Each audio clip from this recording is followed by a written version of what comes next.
مطلوب ہے، یسر مطلوب ہے، مگر ان سب کا تعلق صرف معاملات میں، عبادات میں، عبادت میں احتیاط میں ہوتا ہے۔ جہاں پر اللہ کا حق آ جاتا ہے وہاں پر اگر آپ کو شک ہو جائے کہ یہ ہوا یا نہیں ہوا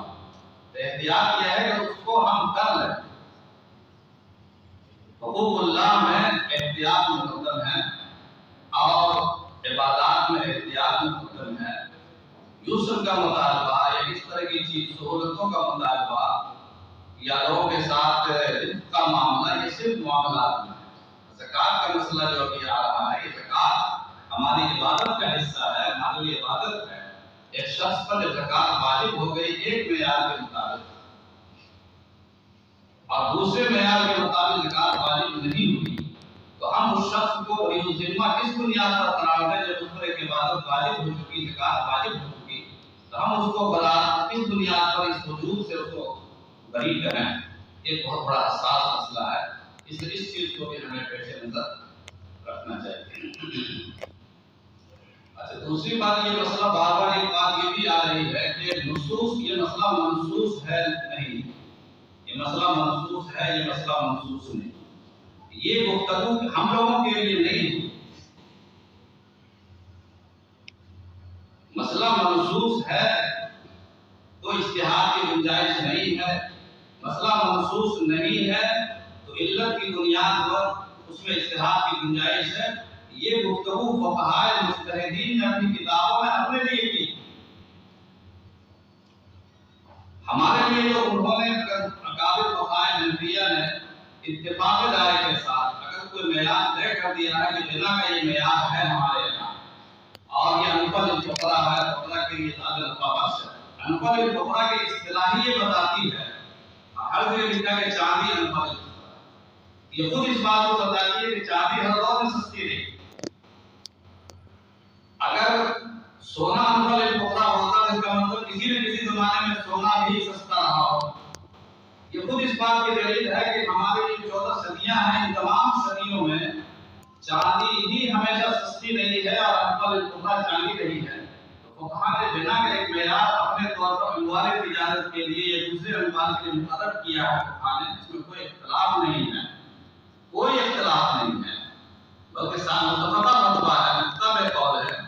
اب اس کو آج کے دور میں ہم اس بنیاد پر جو نصوص موجود نہیں ہے، منسوخ مسئلہ نہیں ہے، ہم فقہا کے دلائل کا موازنہ کریں، محاکمہ کریں اور ان دلائل ان فقہا کے دلائل کو ہم نقل کر کے اس کو کمزور ثابت کریں، یہ میرے خیال سے ہم لوگ کا کام نہیں۔ یہ منسوخ منسوخ کی بات فقہا نے کی، وہ اپنے لحاظ سے کی ہے، اپنی کتابوں میں کی ہے، اس لیے انہوں نے جو ایک معیار بنا کا متعین کر دیا اس معیار کو ہمیں تسلیم کرنا چاہیے۔ اور اس تسلیم کرنے میں آپ کہتے ہیں مختلف علاقوں میں مختلف معیار بنیں گے، مختلف قبائل میں مختلف خاندانوں میں مختلف معیار مقرر ہوں گے اور سارا نظام کافی مرتب ہے۔ سر ایک بار اور بھی میں عرض کر کے بات کروں،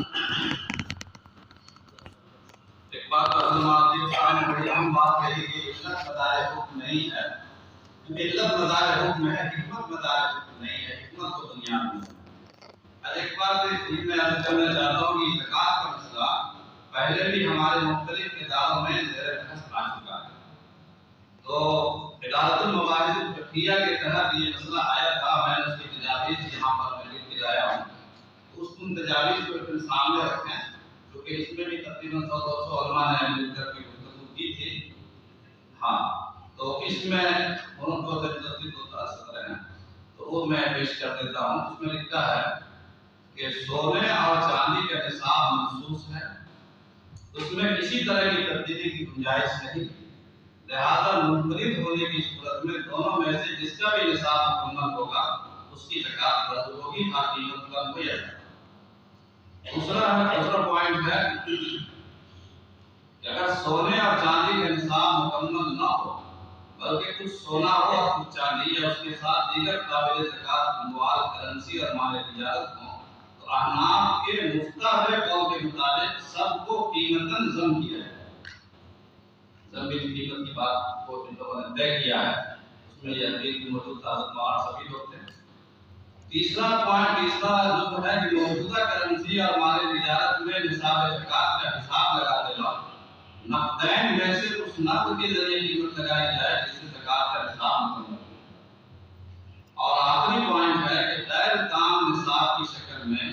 مختلف قسم کے اموال جمع ہونے کی صورت میں حضرت امام ابو حنیفہ کے مختلف قول کے مطابق انفع للفقراء کی بنیاد پر موجودہ دور میں چاندی ہی کو معیار حساب